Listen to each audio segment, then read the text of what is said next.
Police ને તે PSI નો 1.5 લાખ પગાર છે, 1 લાખ પગાર છે. એફઆઈઆર લખાવા રેલી કાઢવી પડે, આપણો કામ ધંધો રોજગાર બધું જ મૂકીને મસાલો લઈને હાલ્યા કરવું પડે. શરમ નથી આવતી આપણને કે આ કેવી સરકાર છે ને કેવા નેતા ને કેવા અધિકારી આપણી માથે ભટકાણા છે?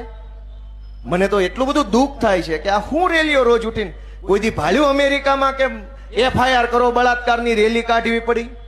ન્યાની પોલીસ ને ન્યાના નેતાને બેયને ખબર છે કે બળાત્કાર થાય તો એફઆઈઆર કરી જ નાખવાની હોય, કોઈને પૂછવા ન રહેવાનું હોય.